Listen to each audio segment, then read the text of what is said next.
Hello and welcome to Breaking Today.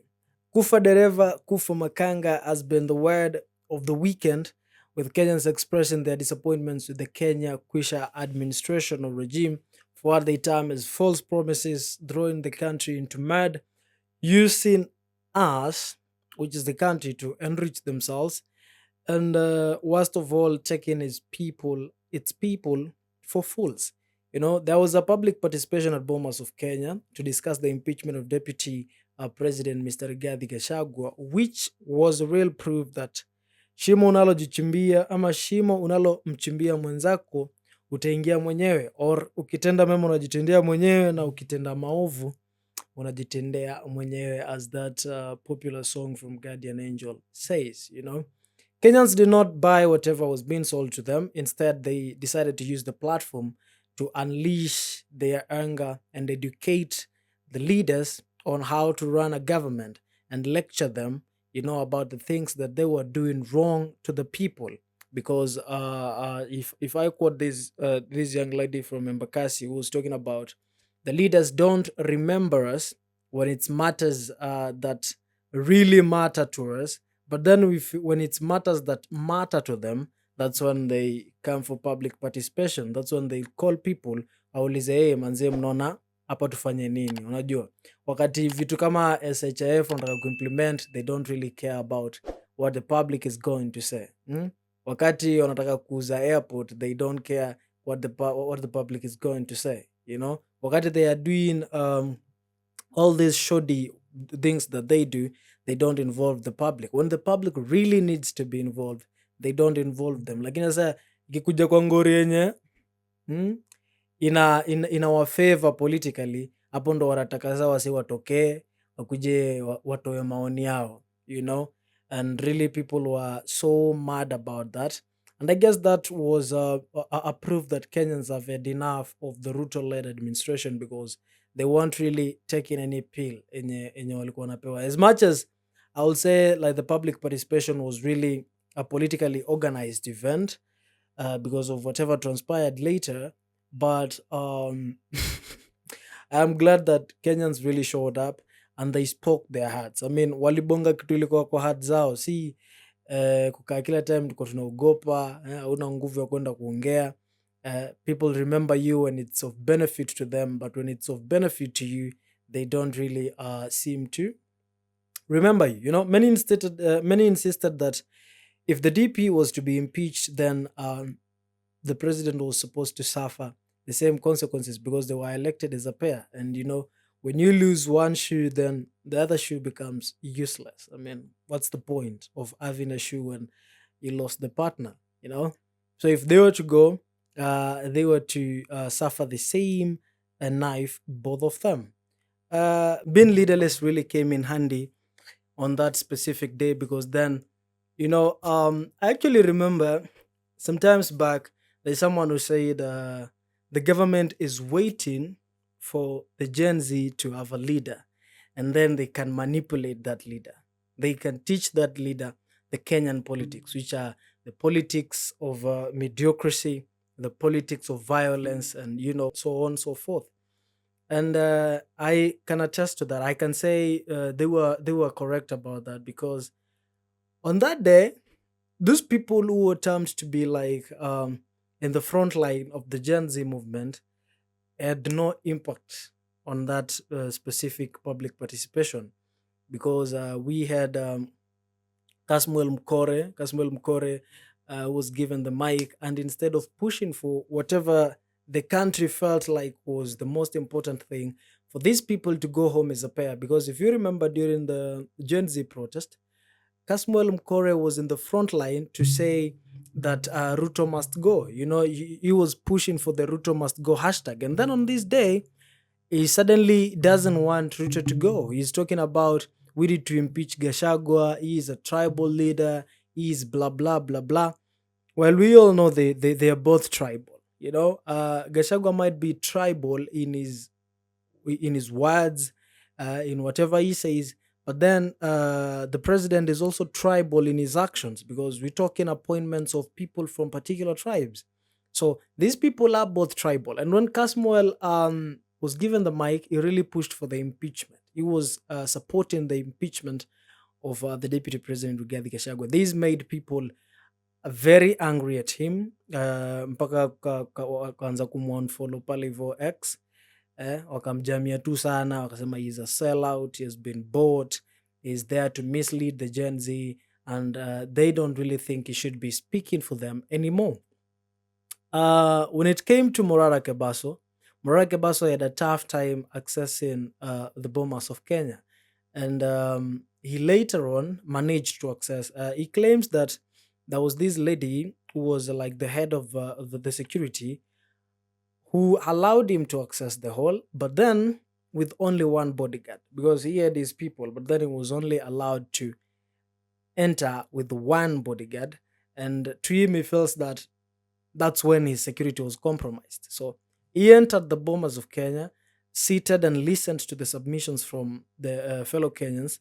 And when it came to his time, when he raised his hand to ask for the mic, uh, the public supported. They were like, "Yeah, give the mic to Morara. Pay Morara mic to scare what he has to say."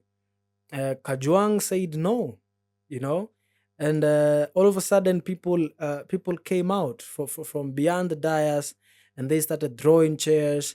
They started claiming he's amekuja kuharibu mkutano and so on and so forth. I mean, you've watched the videos, you know what went on. So the guy didn't get a chance to speak. So being leaderless really came in handy because now we had Kenyans who nobody expected. I mean, we had ladies who nobody expected. We had men who nobody expected that they would be so angry at the government and that they would make, impactful speeches coming out and really lecturing and talking about what they felt should be done. And that was a good move because then the government didn't know who to compromise. The government didn't know who to buy. The government didn't know who to hinder from accessing the bombers. The government didn't know who to stop from, talking at the bombers of Kenya. And I'll say that's one of the things that really came in handy. So Morara Kebaso was seriously injured and he rushed to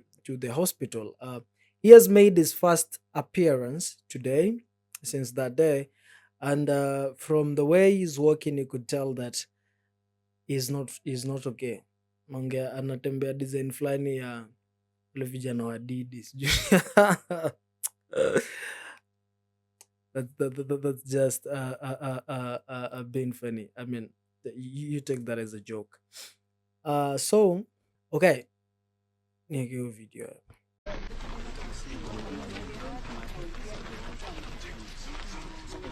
Msichukue nyumba, that's enough. Msichukue magari, wacha iishie hapo naomba. The politics of violence seem to slowly be crawling their way back, which is not a good sign, And Mr. President William Ruto is a big advocate, and he publicly speaks about the politics of ideology, the politics of what you can deliver, the politics of what you can do, and not the politics of violence. But then he is a good example of preaching water and taking wine. Because why would you use violence while at the same time you're not preaching violence? You're preaching peace, but you're using violence. It's something that is very wrong because attacking a young man who has done nothing but enlightening Kenyans on matters leadership is very wrong.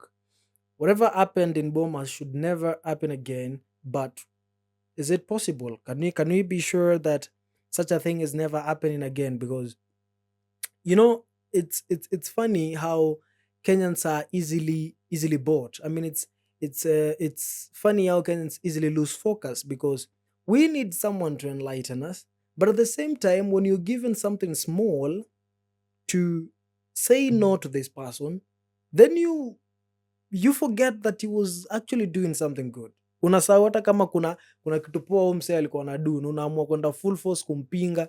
You can even decide to kill him, Yeah, I mean, it's just so funny and understandable. Like I don't really know what happens. I mean, someone can enlighten us on that. What happens? What really happens? I don't get it. Unajua ina happen kama design fulani, ilikuwa ina happening back in high school. Ulikuwa unapatanga yani boys alikuwa wabeshte yenu ile, walikuwa beshte yenu ile mbaya. Alafu anakuwa captain all of a sudden, anakuwa prefect all of a sudden. Alafu anaenda huko kwa office. Sijui nini walikuwa wanapeanga wa maboys. Wanaenda huko kwa office.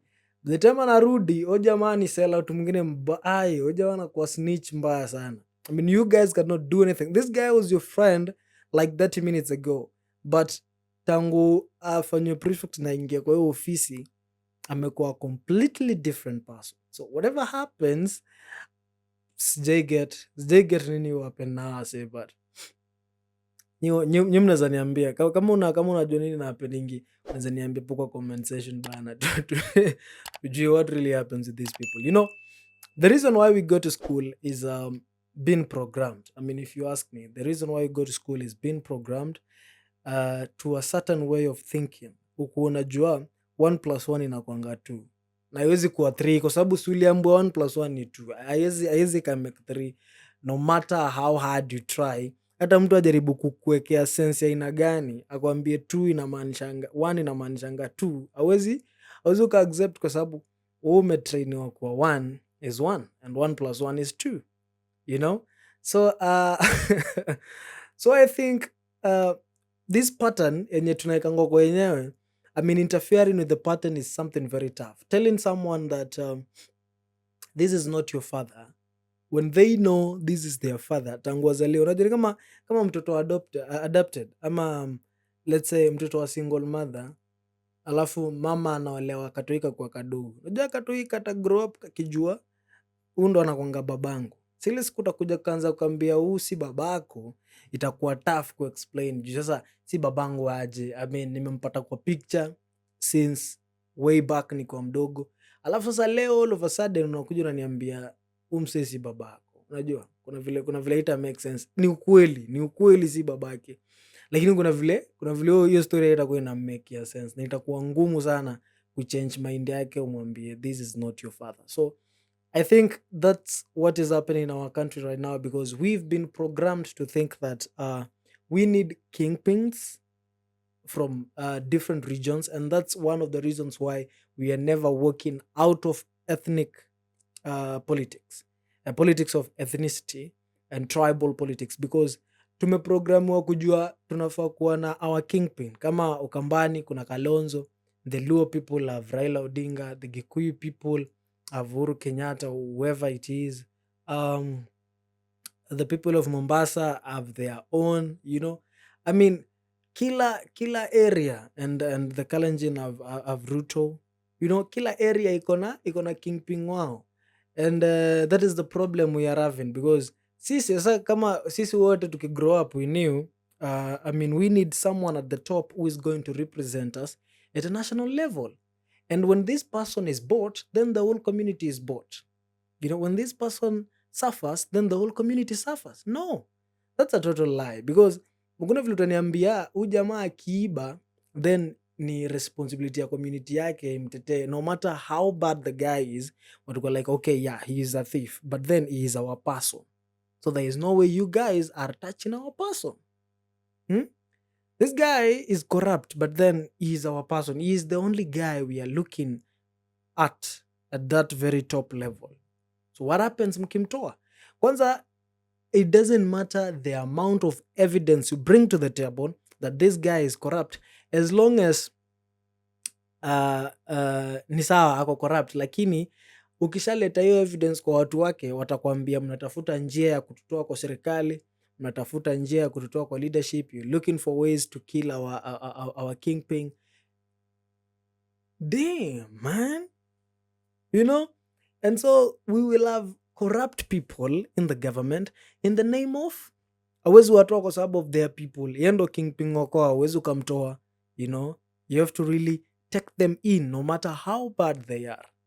And you know, that's what happened when Gen Z walitokea kwa streets, and Mr. President akaenda akakutana na Rao wakamit, akachukua wasee kadhaa wana huko hivyo Homa Bay, akawape positions za CS, akachukua kina Joho akafit hapa na pale. I mean, he reconstituted the cabinet in partnership with ODM. I mean, partnership with the opposition.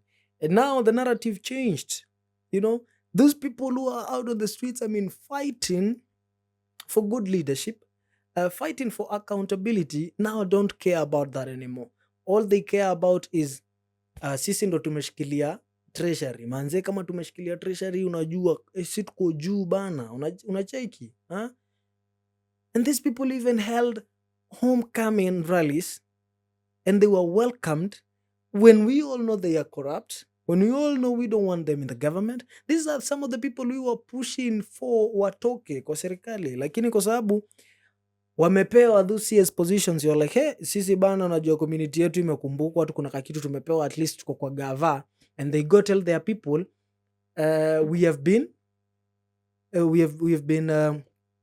welcomed in the government, so you guys don't have to fight the government anymore, because president ametukubali, president anatujali, president anatuona, anaona mchango ambao tuko nao nini, and woof, everything capsizes, you know.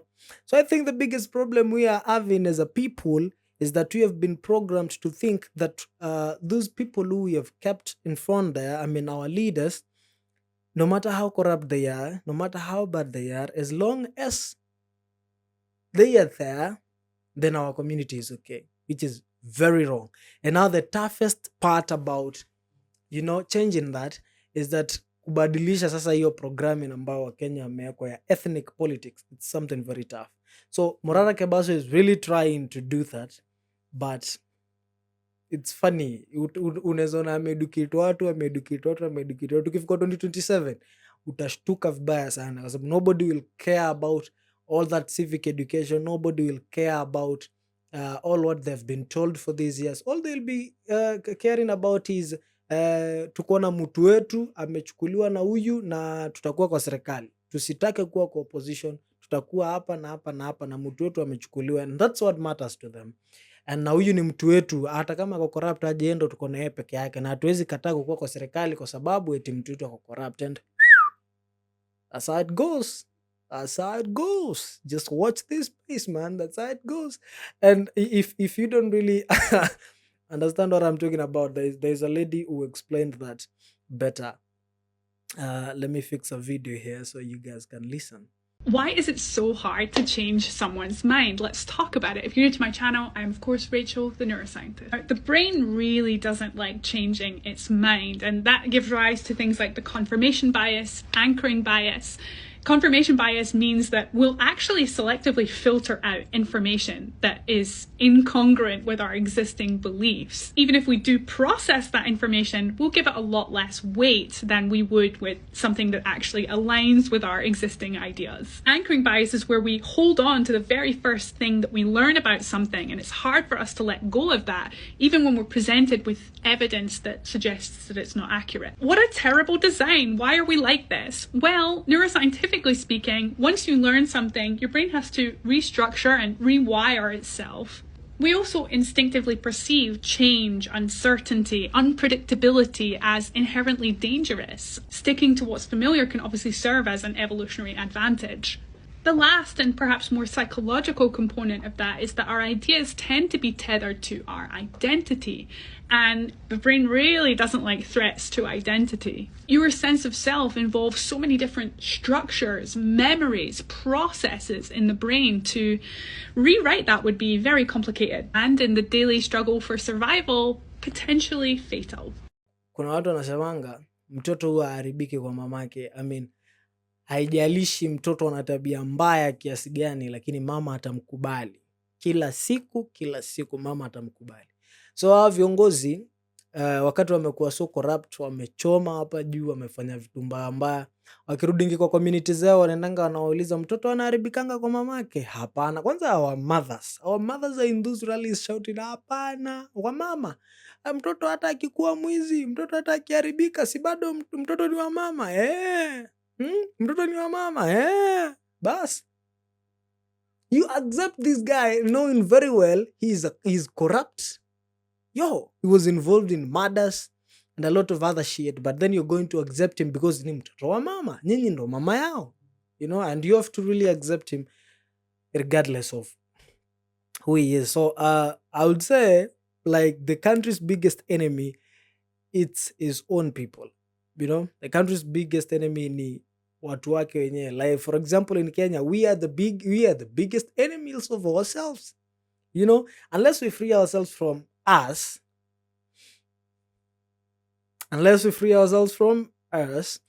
2007 is waiting for us in 2027. Watch this space. If you can sodomize a fellow youth, if you can abduct your brothers and sisters, if you can kill and torture for cash, what makes you any different from these leaders? What makes you any different from these leaders? Yeah? If you're still talking about my person, our person, what makes you any different from that politician preaching tribal politics? You've no difference. So unless you get that my person, our person out of your mind, unless you stop taking bribes from leaders to arm your brothers and sisters. For example, what happened to Morara Kebaso? Why would you hit a young man who has done nothing? What happened to that guy from Mombasa who was sodomized? Why would you do that? Why would you do that? And we have a long way to go, and unless we win over ourselves, we'll never get in the country we all desire. Vita vya panzi ni furaha ya kunguru, you all know that. When we are fighting down here, these people at the top are really enjoying the fight, And when we fight, and when we don't fight, when we seem to not buy what they are selling, they'll force us to. They will force us to fight, because when we are not fighting, then they cannot thrive. They thrive in chaos. They have to cause chaos. They have to. It doesn't matter if the chaos are real or planned. There have to be chaos for them to, do whatever they want to do successfully. We all need to unite as one people, as one Kenya, and fight for our country, because this country doesn't belong to any tribe. It doesn't belong to any community. And when Kenya burns, then we all burn. Think about that. And let's engage in the comment section. Let me know how you feel about whatever is happening.